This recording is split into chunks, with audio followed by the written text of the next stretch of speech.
बच्चों, आज हम दूसरा चैप्टर जो है उसके प्रश्न उत्तर पढ़ेंगे, डाक की चूड़ियाँ। तो यह पहला प्रश्न है, बचपन में लेखक अपने मामा के गांव चाव से क्यों जाता था और बदलू को बदलू मामा ना कहकर बदलू काका क्यों कहता था? तो यहाँ उसका उत्तर है, बचपन में लेखक अपने मामा के गांव चाव से जाता था क्योंकि उसे बदलू अच्छा लगता था और वह उसे सुंदर सुंदर लाख की गोलियां बनाकर देता था। वह बदलू को बदलू मामा ना कहकर बदलू काका कहता क्योंकि गांव के सारे बच्चे उसे बदलू काका कहते थे।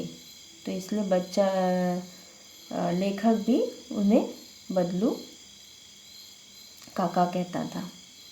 दूसरा प्रश्न है, वस्तु विनिमय क्या है? विनिमय की प्रचलित पद्धति क्या है? तो वस्तु विनिमय का मतलब है कि एक वस्तु के बदले दूसरी वस्तु देना, यानी अदला बदली करना। जैसे चूड़ियों के बदले चावल, चांदी के बदले बकरी, गाय आदि। पहले के ज़माने में व्यापारी लोग वस्तुओं का विनिमय करते थे, पर आज विनिमय की प्रचलित पद्धति है, पैसे से हम सब ज़रूरत की चीज़ें खरीदते हैं।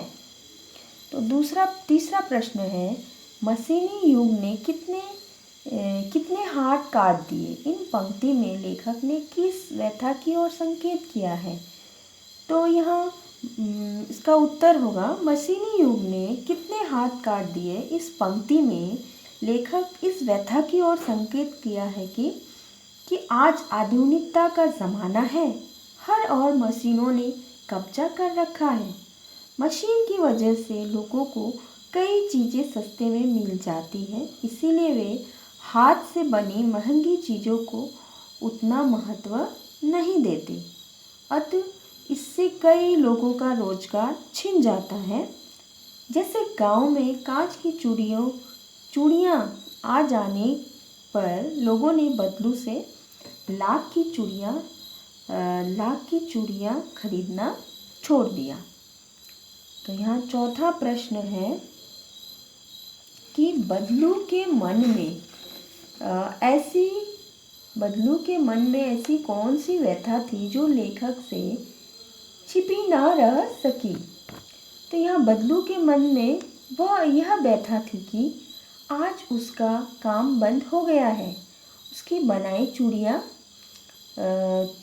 चूड़ियाँ को कोई नहीं पूछता, क्योंकि गांव में कांच की चूड़ियों का प्रचार हो गया है। हर जगह मशीन ने आदमी का स्थान ले लिया है, चाहे वो हाथ से बनाने वाली चीज़ हो या खेतों में जोतना हो, सब आजकल मशीनों से होता है और इसने कई लोगों के रोजगार भी छीन लिए, जैसे कि बदलू की भी रोजगार छीन गई। यही व्यथा उसके मन में थी जो लेखक से छिपी ना रह सकी।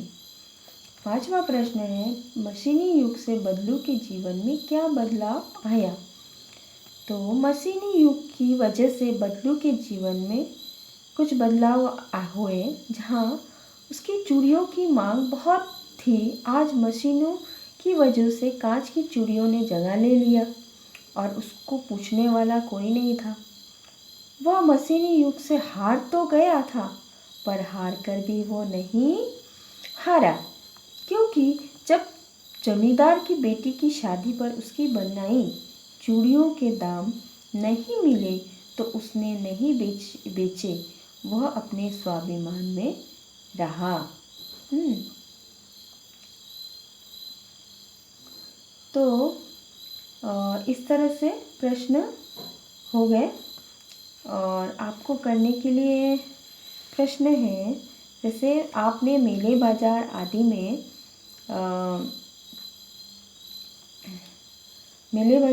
में हाथ से बनी चीज़ों को बिकते देखा होगा। आपके मन में किसी चीज़ को बनाने की कला सीखने की इच्छा हुई हो और आपने कोई कारीगर सीखने का प्रयास किया हो तो उस विषय में लिखिए और दूसरा प्रश्न है, लाख की वस्तुओं का निर्माण भारत के किन किन राज्यों में होता है?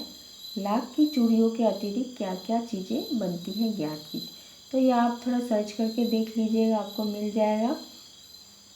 और ये आपके खुद से आपको ऐसा हुआ है तो आपने इसको लिखना है, ठीक है। और कोई दिक्कत है तो बोलिएगा।